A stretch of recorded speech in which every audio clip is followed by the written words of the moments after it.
Don't blink.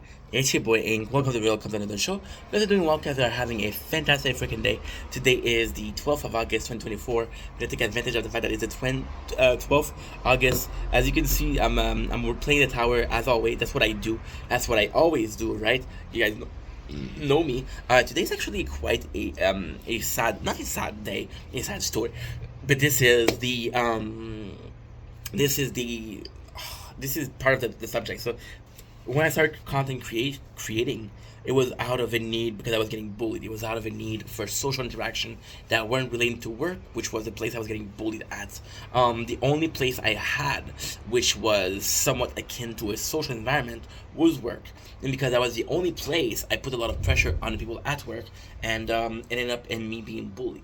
So long story, I created Ink Vendetta to be a different person, and that different person also needed that, also had this very human need of socializing, right? I think everybody has that need. Doesn't matter if you're playing a persona, you're playing somebody, you have this need of socializing. And last month, sadly, one of my friends, well, a friend is a, I sound like an asshole saying this, but one of the person I grew very close to, um, it sucks. So I met a friend about 3 years ago when I started making content. I'm not gonna say her name, right? Because it's a sad story. And we were friends for like, I want to say 4 to 5 months, and then she had to disappear. I learned that she had a abusive boyfriend, and she never told me, which sucks. And she came back in my life about, I want to say 4 to 5 months ago, and last month she unlived herself. I didn't talk about it. I didn't talk about it because I didn't want to talk about it.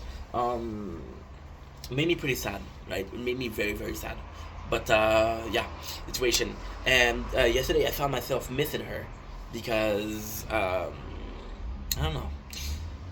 I just found myself thinking about her, right?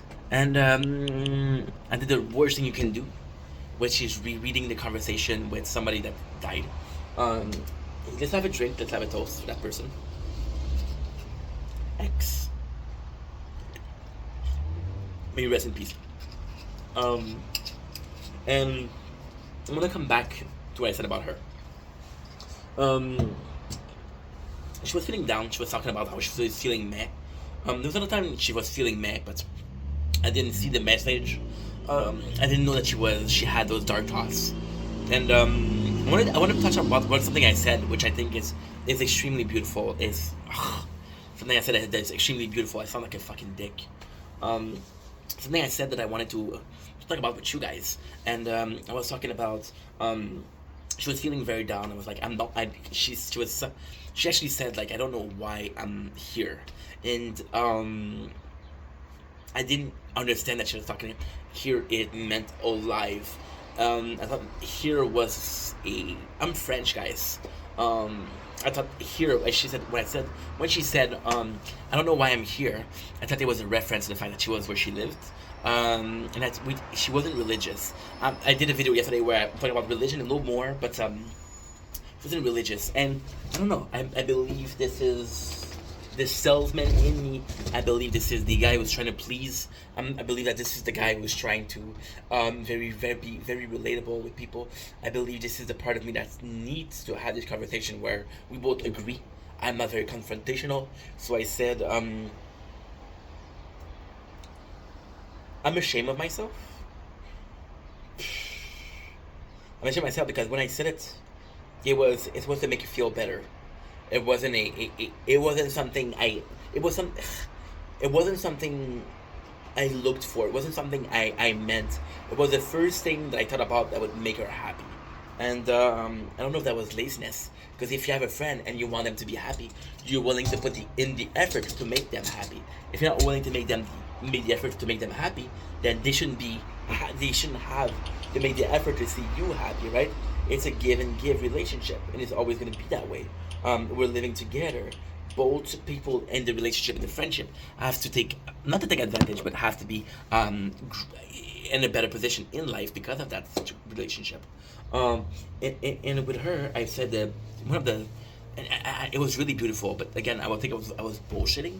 And it's a weird thing because I believe I was bullshitting when I said the first thing that came to my mind. But if it was in my mind, it was a belief. Either way, I didn't say, "Hey, I'm gonna lie to her."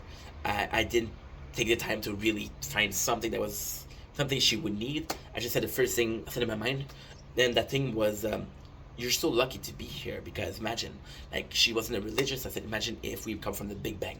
The chance of us living on this planet, the chance of us evolving, the chance of your parents meeting, the chance of you being born, that sperm being born, the chance of you being the city that you have, to have the friend that you have.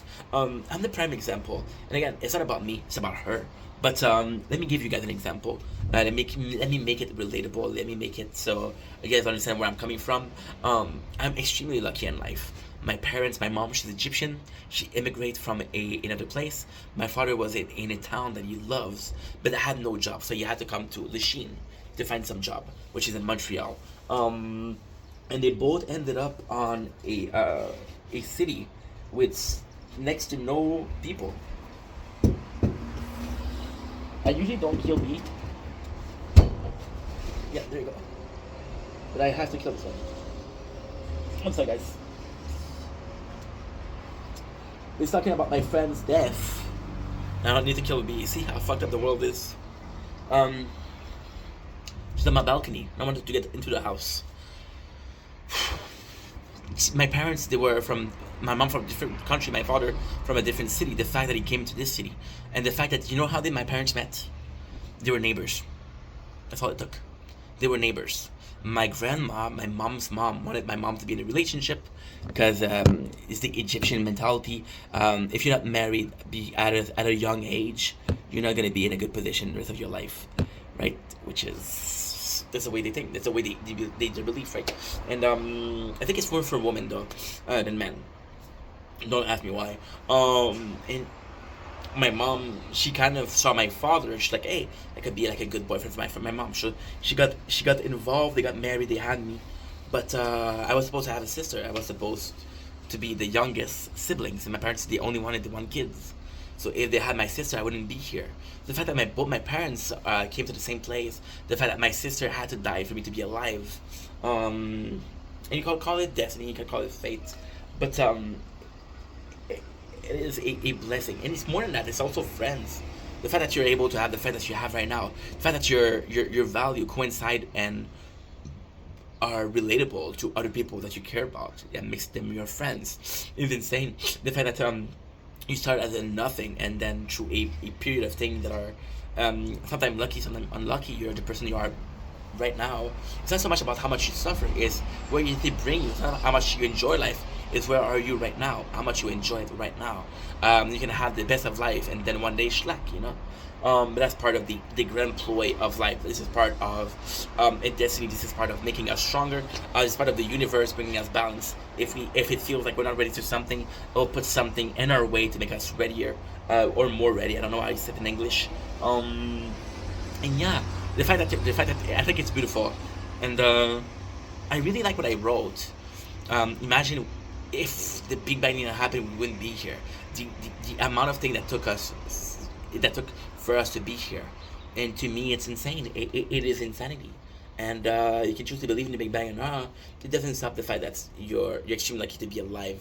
You have to be grateful for life. You know, you have to be grateful for where you're from. You have to be grateful from the fact that so many things led you to here, and all those things serve the purpose. And I just think it's beautiful. I just think it makes life so much worth it. When so much more worth it when you come in and like, dude, how did I get here? And then you realize it's a shit ton of event. It's a shit ton of event.